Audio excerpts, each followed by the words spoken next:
Hello students, welcome to the class. आज की class में आप सभी का स्वागत है।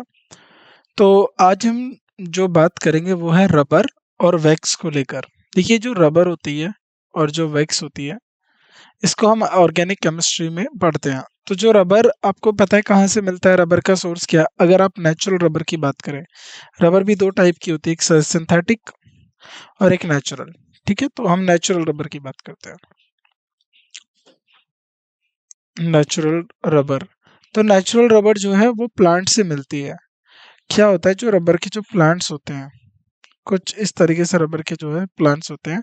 तो इनमें से क्या होता है, जब ये प्लांट होता है इसमें से इस तरीके से इसको छील दिया जाता है। इसकी जो स्टेम जो होती है, उसकी जो लेयर होती है, उसको छील दिया जाता है और यहाँ पर बाउल रख दिया जाता है। तो वाइट कलर का इसमें से क्या निकलता है, लिक्विड निकलता है, द्रव निकलता है, और वो इस बाउल में इकट्ठा हो जाता है। फिर इस बाउल से वो एक बड़े यूटेंसिल या बर्तन में ट्रांसफर कर लेते हैं। तो वो जो व्हाइट कलर का द्रव निकलता है वो रबर होता है। तो क्या रबर हर प्लांट से निकलती है? नहीं, रबर के प्लांट जो होते हैं वो अलग होते हैं। ठीक है, तो रबर के जो प्लांट होते हैं वो अलग होते हैं और हर प्लांट से रबर नहीं मिलती है। तो और रबर के प्लांट कहाँ मिलते हैं? तो रबर के जो प्लांट होते हैं वो आपके ट्रॉपिकल रीजन्स में मिलते हैं। ट्रॉपिकल और हॉट क्लाइमेटिक रीजन जो होता है, जहाँ गर्मी ज़्यादा होती है, और जो ट्रॉपिकल रीजन होते हैं वहाँ पर, जैसे इंडोनेशिया में हो गया, वहाँ रबर के प्लांट आपको देखने के लिए मिलेंगे। ठीक है, मलेशिया, इधर रबर के प्लांट देखने के लिए मिलते हैं। तो रबर के प्लांट आपके ट्रॉपिकल रीजन की तरफ ज़्यादा मिलते हैं, क्योंकि इनको ह्यूमिड चाहिए, नमी ज़्यादा चाहिए होती है, और जो रीजन चाहिए होता है वो हॉट चाहिए होता है। तो जो रीजन है, जो क्षेत्र है, वो गर्म होना चाहिए। तो जो प्लांट से रबर मिलती है उसको फिर प्रोसेस किया जाता है, उसके अंदर कुछ और जो है केमिकल सब्सटेंस डाल के उसको यूज में लिया जाता है। तो किस तरीके से रबर मिलती है, क्या क्या उसमें हमें सब्सटेंस डाले जाते हैं, उसको किस तरीके से यूज में लिया जाता है, इसको लेकर हम चर्चा करेंगे। तो रबर होती क्या है, पहले इसको हम समझ लेते हैं। What is rubber? Intro. Rubber is a polymer which is capable of returning to its original length, shape or size after being stretch और डिफॉर्म्ड। तो रबर एक बहुलक है, यानी एक पॉलीमर है, यानी बहुत सारे मोनोमर से जुड़ जुड़कर एक जो है रबर जो है पॉलीमर बना है, जो खींचे या विकृत होने के बाद, या जैसे आप रबर को खींचते हो या फिर उसकी जो शेप है उसको तोड़ते हो, जो विकृत करते हो, होने के बाद भी अपनी मूल लंबाई, आकार या आकार में वापस आने में सक्षम है।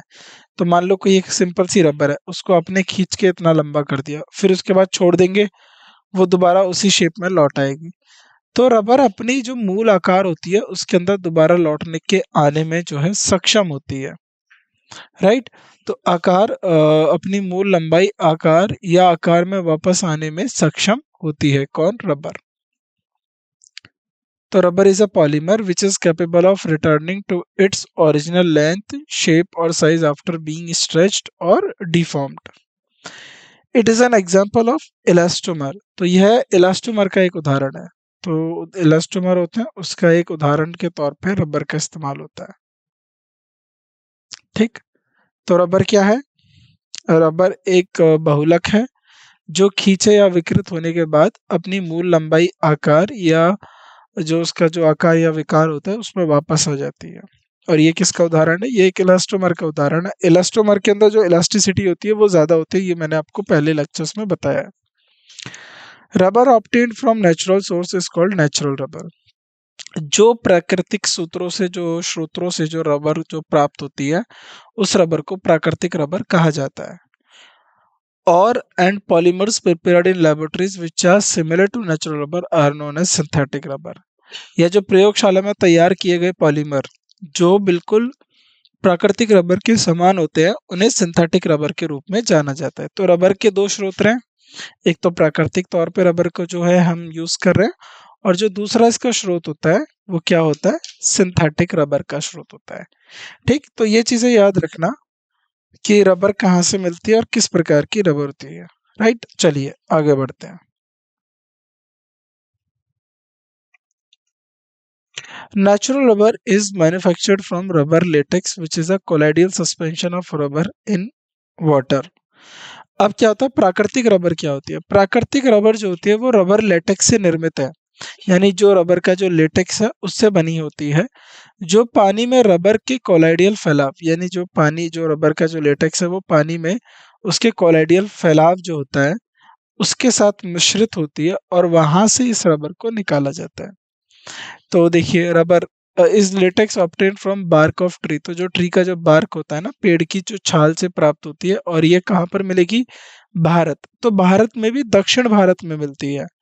तो जो दक्षिण भारत का क्षेत्र है वहां पर ये रबर मिलती है, क्योंकि इसको गर्म, थोड़ा ज्यादा नमी वाला जो है तापमान चाहिए होता है, ट्रॉपिकल रीजन चाहिए होता है, जो है कुष्ठ बंधी क्षेत्र इसके लिए चाहिए होता है। India, Sri Lanka, Indonesia, Malaysia, south America. तो याद रखना, रबर की जो रबर कहाँ से मिलती है? लेटेक्स रबर के पेड़ की छाल से प्राप्त होता है। और भारत हो गया, श्रीलंका हो गया, इंडोनेशिया हो गया, मलेशिया हो गया, दक्षिण अमेरिका में पाया जाता है। तो यहाँ से रबर को निकाल के उसको ट्रांसपोर्ट किया जाता है। ठीक,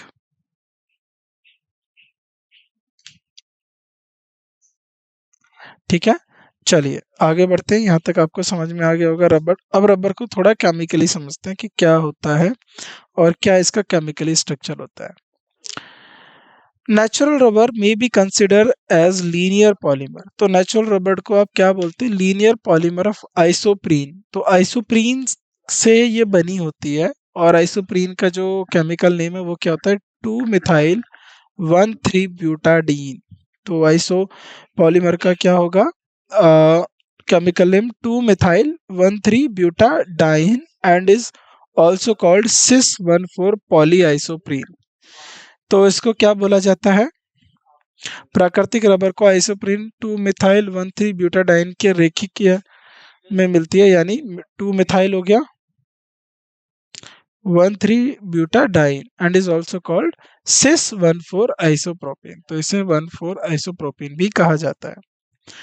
The cis polyisopropene molecule consists of various chains held together by weak van der Waals forces interaction and has a coiled structure। तो coiled structure का मतलब इस तरीके से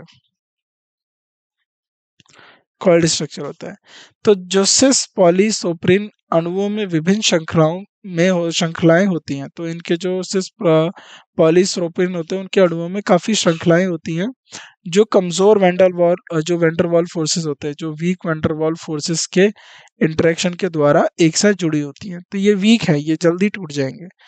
और इसमें कुंडलित संरचना होती है। तो इसकी क्या सी होती है? कोलाइडियल यानी कुंडलित संरचना होती है। Thus it can be stretch like a spring. तो ये स्प्रिंग की तरह स्ट्रेच कर सकते हैं। तो इसी कोलाइडियल स्ट्रक्चर की वजह से, जो ये कुंडलित संरचना होने की वजह से, इसके अंदर इलास्टिसिटी, लोचेदारी या लचीलापन जो है इसके अंदर आता है, क्योंकि रबड़ को आप खींच सकते हो, मोड़ सकते हो, इधर उधर जो है कर सकते हो।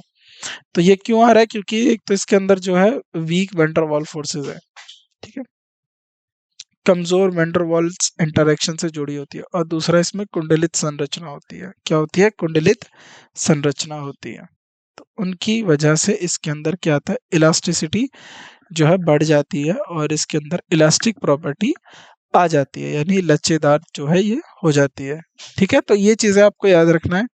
कौन से नेचुरल इसमें जो है केमिकल सब्सटेंस से बनी थी? 2 मिथाइल 1,3 ब्यूटाडाइन।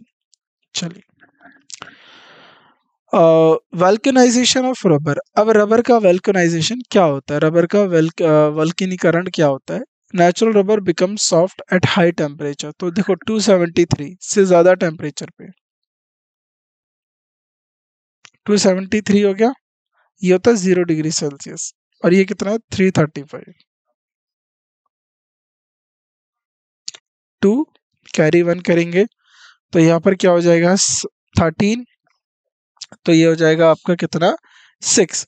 तो 62 डिग्री सेल्सियस से ऊपर जब आप रबर को लेके जाओगे तो रबर क्या हो जाएगी? लचीली। जो नेचुरल रबर होती है वो कैसा हो जाएगा? लचीली हो जाती है, नरम हो जाती है, सॉफ्ट हो जाती है। ठीक है, और ये 10 डिग्री से नीचे लेके जाओगे तो ये कठोर हो जाएगी। तो natural rubber become soft at high temperature. तो ये जो उच्च तापमान है उन पर ये क्या हो जाती है? सॉफ्ट हो जाती है। एंड ब्रिटाइल एट लो टेम्परेचर यानी 283 केल्विन से कम। तो प्राकृतिक रबर उच्च तापमान पर नरम हो जाता है, यानी 335 केल्विन से ज्यादा तापमान पर नरम हो जाता है, और कम तापमान पर भंगुर हो जाता है यानी ब्रिटाइल हो जाता है, और उच्च जल अवशोषण क्षमता दर्शाता है। तो यानी इसके अंदर shows high water absorption capacity होती है, यानी ये जल को शोषित करने की जो इसमें क्षमता है वो ज्यादा होती है। It is soluble in non-polar solvent and is non-resistant to attack by oxidizing agent। यह गैर ध्रुवीय विलायकों में घुलनशील है। तो जो गैर ध्रुवीय विलायक हैं उनमें ये घुलनशील है और ऑक्सीकरंट एजेंट द्वारा हमले के लिए प्रतिरोधी नहीं है। तो इसके कुछ फिजिकल जो प्रॉपर्टीज होती है, तो इसके जो भौतिक गुणों में सुधार करने के लिए वल्कीकरण की एक प्रक्रिया की जाती है। तो to improve these physical properties, तो इन फिजिकल प्रॉपर्टीज को सुधारने के लिए अब मान लो नेचुरल रबर से आपने टायर बना दिया और 10 डिग्री से जो है नीचे चला गया टेम्परेचर, तो ये क्या हो जाएगा, जो टायर है वो कट जाएगा और टूट जाएगा, तो गाड़ी तो चलेगी नहीं। और मान लो किसी रबर को आप ऊंचे तापमान पे इस्तेमाल कर रहे हो और वो सॉफ्ट हो गई, तो यानी वो क्या होगी, लचीली हो जाएगी, वो अपनी प्रॉपर्टी खो देगी, तो उसको हम इस्तेमाल नहीं कर सकते। तो उसकी इन प्रॉपर्टीज को बढ़ाने के लिए, इन प्रॉपर्टीज को अच्छा करने के लिए हम एक प्रक्रिया करते हैं जिसे वल्कनाइजेशन कहा जाता है। अब वल्कनाइजेशन होता क्या है? This process consist of heating a mixture of raw rubber with sulphur. तो इसमें इस प्रक्रिया में कच्चे रबर को सल्फर के साथ जो है हीट किया जाता है। Sulphur and an appropriate additive at a temperature range 373 यानी 100 डिग्री से लेके 415 केल्विन तक जो है इसको हीट किया जाता है। तो इस प्रक्रिया में कच्चे रबर को सल्फर और एक उपयुक्त योजक के साथ इतने तापमान पर गर्म किया जाता है। On vulcanization, sulfur forms crosslink at the reactive sites of the double bonds and thus rubber get stiffened। तो जब वल्कनाइजेशन होता है तो सल्फर दोहरे बंधों पर जो डबल बॉन्ड बना रहा है रबर, उसके प्रति जो क्रियाशील है, जो उसका रिएक्टिव जो स्थल है, उन पर क्रॉस लिंक बनाता है और इस प्रकार रबर को सख्त हो जाता है। तो इस प्रकार वो रबर को और मजबूत कर देता है क्योंकि वो क्रॉस लिंक बना देता है उसकी रिएक्टिव साइड पर जहां वो डबल बॉन्ड बना रहा है। इन manufacture of tyre rubber 5 of sulphur is used cross link agent. तो टायर रबर का जब जो गाड़ियों के टायर होते हैं उनको जब रबर का निर्माण किया जाता है तो 5 सल्फर का उपयोग क्रॉस लिंक एजेंट के रूप में किया जाता है। तो सल्फर 5 को क्रॉस लिंक एजेंट के रूप में किया जाता है। तो याद रखिएगा, जो गाड़ी होती है उसके टायरों को निर्माण के तौर पर जो है उसके टायरों को मजबूत बनाने के लिए जो नेचुरल रबर है उसका वेल्कनाइजेशन होता है, और वेल्कनाइजेशन में क्या होता है, सल्फर डाला जाता है। अब आते हैं सिंथेटिक रबर। सिंथेटिक का मतलब कृत्रिम रबर क्या होती है जो लैब के द्वारा बनाई जाती है। Synthetic rubber is any vulcanizable rubber like polymer which is capable of getting stretched to twice its length। तो सिंथेटिक रबर कोई भी वल्कनाइजेबल रबर जैसी पॉलीमर है जो अपनी लंबाई से दुगनी तक खींचने में सक्षम है। तो यानी वो रबर आपको नेचुरली प्राकृतिक तौर पे प्राप्त हो रही थी, ये जो रबर है इसको प्रयोगशाला में बनाया गया। However, it returned to its original shape and size as soon as the external stretching force is released। तो हालांकि जैसे ही बाहरी खींचने वाला जो बल छोड़ा जाता है, यानी जैसे अगर आपने बल्लो रबड़ को खींच दिया, अब आपने उसको रिलीज कर दिया, तो ये दोबारा अपने जो है साइज में लौट आएगी। तो ये जो बल छोड़ा जाता है तो यह अपने मूल आकार में वापस आ जाता है। तो इसका जो मूल आकार है उसमें वापस आ जाता है, क्योंकि यह रबर क्या है, एक इलास्टोमर है, और इलास्टिसिटी जो है किसकी वजह से है, इसमें कमजोर वेंडर वॉल फोर्सेस की वजह से, और जो इसका कुंडलिकार जो शेप होता है उसकी वजह से। The synthetic rubber are either homopolymer of 1,3-butadiene derivative और कोपॉलीमर्स ऑफ 1,3-butadiene और its derivative with another unsaturated monomer. तो इस प्रकार सिंथेटिक रबर या तो 1,3-butadiene डेरिवेटिव के होते हैं, के होमोपॉलीमर हैं, या 1,3-butadiene के कोपॉलीमर किसी अन्य अस्पृंतित मोनोमर के साथ इसके व्युत्पन्न होते हैं। ठीक है, तो अनसैचुरेटेड मोनोमर के ये क्या है, डेरिवेटिव होते हैं। तो याद रखना जो सिंथेटिक रबर है उसमें क्या क्या होते हैं, होमोपॉलीमर ऑफ 1,3-ब्यूटाडाइन डेरिवेटिव्स और कोपॉलीमर ऑफ 1,3-ब्यूटाडाइन और derivative of another unsaturated monomer.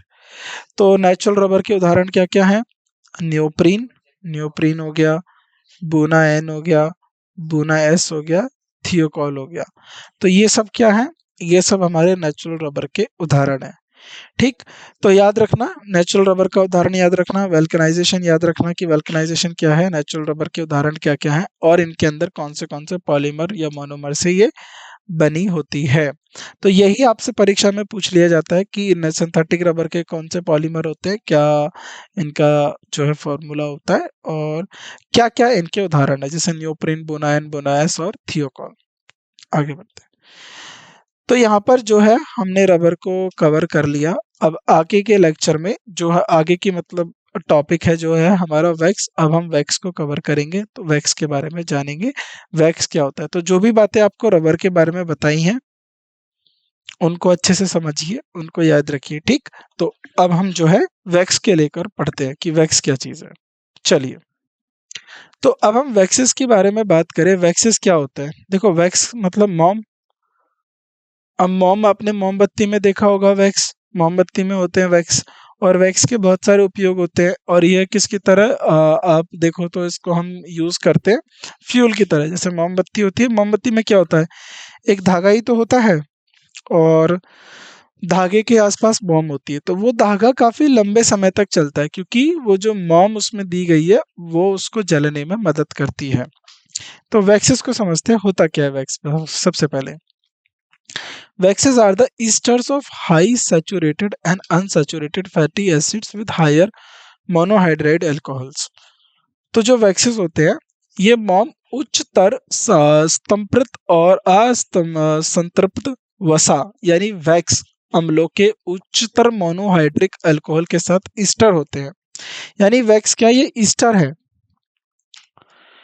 Wax क्या है आपके, ये ईस्टर्स हैं और ये हायर सैचुरेटेड और अनसैचुरेटेड फैटी एसिड्स के ईस्टर हैं जो जिनके साथ विद किसके साथ रहते हैं, ये मोनोहाइड्रिक अल्कोहल के साथ। These acids and alcohols commonly found in waxes are palmitic acid. तो वैक्सेस के अंदर कौन से एसिड्स फाउंड होते हैं और कौन से अल्कोहल फाउंड होते हैं, ये इंपॉर्टेंट है। Acid and alcohols commonly found in waxes कौन सा, पैलमेटिक, पैलमेटिक एसिड हो गया, सीरियोटिक एसिड हो गया, मैलिसिक एसिड हो गया, साइटल अल्कोहल हो गया, क्राइल अल्कोहल हो गया और मेरिसाइल अल्कोहल हो गया। तो ये याद रखना, मोम में आमतौर पर पाए जाने वाले अम्ल कौन से अम्ल हैं, अल्कोहल, पीमेटिक अम्ल, अमल और अल्कोहल। तो कौन से, पीमेटिक अम्ल, सरोटिक अम्ल, मैलिसिक अम्ल, सेटिल अल्कोहल, सेरिल अल्कोहल और मेरिसेलिल अल्कोहल। तो ये सारे अल्कोहल किस में पाए जाते हैं, एसिड्स में और अल्कोहल में पाए जाते हैं। Waxes are insoluble in water, और जो वैक्सेस होते हैं वो वाटर के अंदर इनसॉल्युबल होते हैं but readily soluble in benzene. लेकिन बेंजीन में हो गया, पेट्रोलियम हो गया और कार्बन डाइसल्फाइड हो गया, इनमें जो है वैक्स घुल जाता है। तो आप घर पे देखना, अगर आपके पास मोमबत्ती है तो मोमबत्ती को पानी में डाल के देखना, तो मोमबत्ती पानी में घुलेगी नहीं। आप ये ट्राई करके देख सकते हो। तो मोम जो है पानी में अघुलनशील होते हैं, तो ये पानी में घुलते नहीं है, अघुलनशील होंगे पानी में। लेकिन जो बेंजीन है और जो पेट्रोलियम है और जो कार्बन डाइसल्फाइड है उसमें ये आसानी से घुल जाते हैं। ठीक है, तो वैक्स की ये प्रॉपर्टी हो गई, पानी में नहीं घुलेगी लेकिन बेंजीन, पेट्रोलियम और कार्बन सल्फाइड में जो है घुल जाएगी। और वैक्स के अंदर पीमेटिक अम्ल हो गया, सेरोटिक अम्ल और मेलिसिक अम्ल और सेटियल अल्कोहल, सेरिल अल्कोहल और मैरिसिल अल्कोहल पाया जाता है। ठीक है, और वैक्सेस क्या होते हैं, ये हायर सैचुरेटेड, ये ईस्टर होंगे उच्च संतृप्त और असंतृप्त वसा अम्लों के और उच्चतर मोनोहाइड्रिक अल्कोहल के साथ ये ईस्टर बने होते हैं। ठीक, कॉमन वैक्सेस आर, अब कौन से कॉमन वैक्सेस होते हैं? Bees wax. बीज वैक्स आपने देखा होगा, जो आप छत्ता देखा है आपने मधुमक्खियों का, वो एक वैक्स ही होता है। तो जो है बीज वैक्स होता है, और उसके अंदर क्या होता है? माइरिसिल पालामाइटेट। तो उसके अंदर क्या होता है? माइरिसिल परमिटेट होता है, परमिटेट, याद रखना, परमिटेट होता है, माइरिसिल परमिटेट से बना होता है। स्प्रम स्पर्मेसिटी वैक्स होता है, शुक्रमाणु मोम होता है, ये साइटल पैलिमेटेट से बना होता है, यानी इसके अंदर साइटल पैलिमेटेट हो रहता है। और कार्नुबा वैक्स होता है, इसके अंदर मैरिसिल सेरोटेट होता है। कार्बोना मोम होता है, इसके अंदर मैरिसिल सेरोटेट होता है। तो ये याद रखिएगा, परीक्षा में आपसे पूछ लिया जाता है कि किसके अंदर कौन सा वैक्स होता है। चलिए, अब वैक्स का तो हम देखते हैं इस्तेमाल कहाँ होता है। ठीक है, तो wax are used in manufacture of candles. तो सबसे ज्यादा तो आम देखा होगा आपने मोमबत्तियां, चाहे आप अपने जन्मदिन के लिए मोमबत्तियां लेके आते हो। ठीक है, अगर लाइट चली जाती है तो आप मोमबत्तियां, कैंडल लाइट डिनर, है ना, मोमबत्ती की रोशनी में डिनर करना। फिर उसके बाद होता है पॉलिशेस। जो ये शू पॉलिश होती है ना, शू पॉलिश, इसमें कुछ नहीं होता, जो वैक्स होती है उसके अंदर कलर डाल दिया जाता है। तो आपने शू पॉलिश देखी है, चाहे वो वाइट रंग की हो, चाहे वो ब्लैक रंग की हो, या ब्राउन रंग की हो, तो कोई भी किसी भी प्रकार की शू पॉलिश हो, उसके अंदर रंग डाल दिया जाता है। और उस रंग से जब आप शू को या किसी भी जो होता है, जो जिसको भी आप पॉलिश करना चाहते हो, तो उस पॉलिश को जो है वो वैक्स से होता है। जो गाड़ियों की जो पॉलिश आती है, गाड़ी हो गया या किसी आर्टिकल्स हो गए, तो उसकी उसको चमक करने के लिए भी उसमें जो है शू पॉलिश होती है। इंक इंक जो होती है उसके अंदर भी वैक्स का उपयोग होता है। जल रोधी लेप, यानी देखो, जो वाटर प्रूफिंग करते हैं, वैक्स से वाटर प्रूफिंग भी होती है। तो मैंने आपको क्या बताया था, जो वैक्स होती है वो पानी में घुलती नहीं है। तो वह पानी में घुलती नहीं है, तो इसी उसकी प्रॉपर्टी की वजह से, ये एक जो इसकी पानी में ना घुलने वाली जो प्रॉपर्टी है, इसकी मदद से इसकी वाटर प्रूफिंग जो है कोटिंग करी जाती है। वाटर यानी जल रोधी लेप, यानी वाटर प्रूफ कोटिंग करी जाती है। और फिर कॉस्मेटिक प्रिपरेशन, तो जो कॉस्मेटिक यानी सजने संवरने का जो सामान होता है, कॉस्मेटिक जो सामान होता है, जैसे लिपस्टिक हो गया, इन सब में क्या होता है? वैक्स का इस्तेमाल होता है। लिपस्टिक में वैक्स का इस्तेमाल होता है। ठीक है, तो ये आपको पता होना चाहिए। Waxes obtained from plants and animals are different than paraffin wax, which is a petroleum product and a mixture of hydrocarbon. तो देखो, जो पौधों और जानवरों से प्राप्त मोम है, जो मोम हमें कहाँ से मिलती है? पौधों से और जानवरों से। वो पैराफिन वैक्स से अलग होती है। पैराफिन मोम अलग जो है, मोम अलग होती है। कैसे? जो पैराफिन वैक्स है, ठीक है, इसमें ये किससे मिलती है? ये पेट्रोलियम प्रोडक्ट है, याद रखना, पेट्रोलियम प्रोडक्ट है, ये पेट्रोल से निकलता है, पेट्रोलियम प्रोडक्ट है। और 20 से 30% इसका क्या होता है? हाइड्रोकार्बन होते हैं। ठीक है, इसके अंदर हाइड्रोकार्बन होते हैं, जिसमें कार्बन की संख्या 20 से 30 होती है। तो इसमें उच्च हाइड्रोकार्बन होते हैं, जिसमें कार्बनों की संख्या कितनी होती है? 20 से 30 के कार्बनों का ये मिश्रण होता है। और पैराफिन वैक्स जो है एक एस्टर नहीं है। तो हम लास्ट लेक्चर में हमने देखा था कि जो वैक्स होती है, ये सैचुरेटेड और अनसैचुरेटेड फैटी जो होते हैं, एसिड्स और अल्कोहल के हायर एस्टर्स होते हैं। वहीं जो पैराफिन वैक्स है, ये आपका एस्टर नहीं है। तो ये जो आपका पौधों से और जानवरों से प्राप्त हुआ मोम है, उससे थोड़ा अलग होता है, क्योंकि इसको ये पेट्रोलियम का उत्पादक है। और पेट्रोलियम का उत्पादक होने के बावजूद के साथ साथ सॉरी इसमें जो है उच्च हाइड्रोकार्बन होते हैं। उच्च हाइड्रोकार्बन इसलिए बोल रहे हैं क्योंकि हाइड्रोकार्बन में भी जो इसमें कार्बनों की संख्या है वो 20 से 30 होती है, यानी कार्बनों की संख्या इसमें बहुत अधिक होती है। और फिर वैक्स का क्या इस्तेमाल होता है, ये भी आपको पता होना चाहिए। तो ये सब चीजें हमने अब यहाँ पर डिस्कस कर ली। आगे बढ़ते हैं।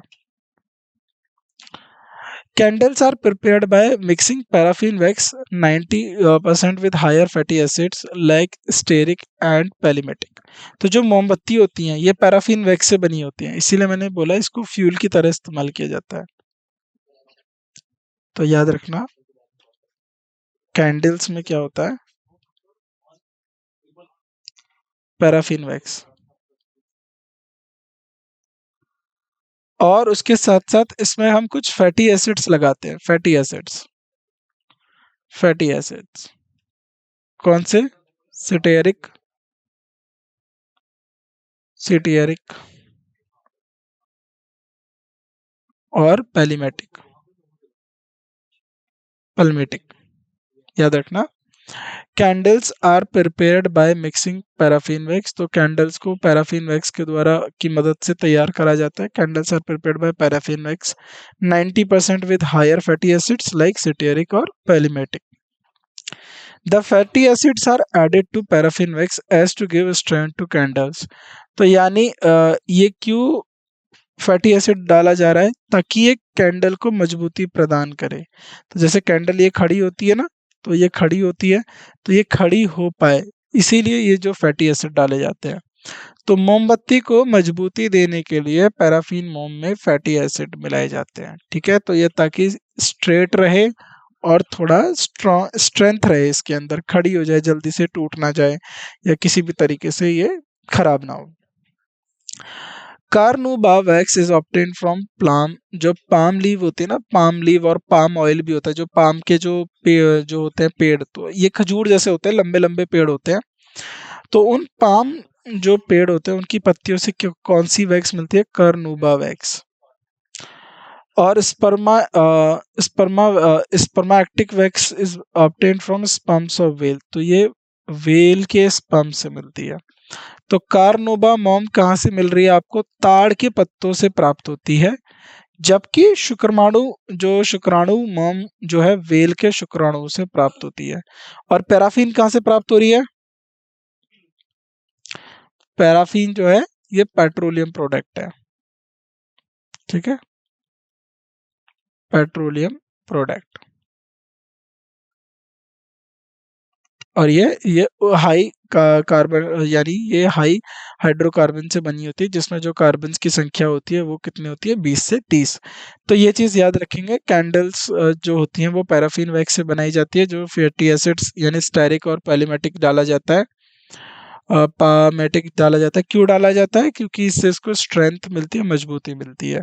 वहीं कार्नुबा वैक्स किससे मिलती है, पाम लीफ से मिलती है। और स्पर्मेटिक वैक्स कहाँ से मिलती है, sperms of blue whale, blue whale के स्पर्म से मिलती है।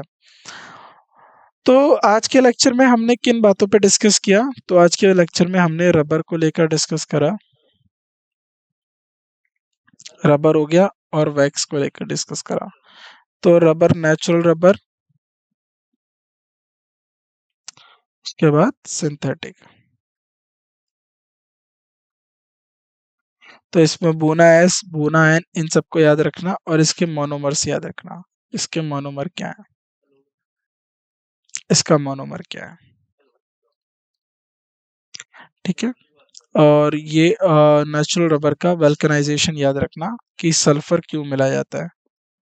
सल्फर मिलाने से इसकी जो प्रॉपर्टीज होती है वो थोड़ी सी और स्ट्रांग हो जाती है, जिसकी वजह से ये ज़्यादा यूजफुल बन जाती है। अगर वो नेचुरल रबर को आप यूज करोगे तो उसको ज़्यादा आप अच्छे से इस्तेमाल नहीं कर पाओगे, पर जबकि अगर आप उसमें थोड़ा सा मिश्रण को मिलावट कर दें तो आप उसको अच्छे से पूर्णतः यूज कर सकते हैं।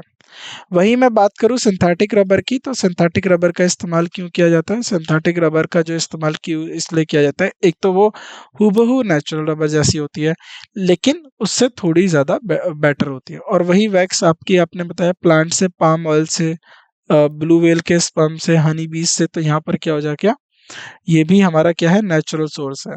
तो ऑर्गेनिक केमिस्ट्री इसीलिए ऑर्गेनिक बात है, क्योंकि इनको हम नेचुरली प्राप्त कर लेते हैं। और उसके बाद पैराफिन वैक्स जो है ये हाइड्रोकार्बन से, ये हमारे किससे बने होते हैं, पेट्रोलियम प्रोडक्ट से होते हैं। तो यहाँ पर आज का लेक्चर में बस इतना ही। बाकी की जो बातें होंगी या बाकी की जो टॉपिक्स हैं उनको हम नेक्स्ट लेक्चर में डिस्कस करते हैं। तो जो भी चीज़ें आपको बताई उनको अच्छे से समझिए, उनको अच्छे से याद रखिए। बाकी की जो टॉपिक्स हैं उनको हम अगले टॉपिक या अगले चैप्टर में डिस्कस करते हैं, अगले लेसन में, अगली क्लास में डिस्कस करते हैं। तो आप सभी का शुक्रिया आज की क्लास में उपस्थित होने के लिए, हमसे जुड़ने के लिए। आपसे मुलाकात होती है अब अगली क्लास में। Thank you so much.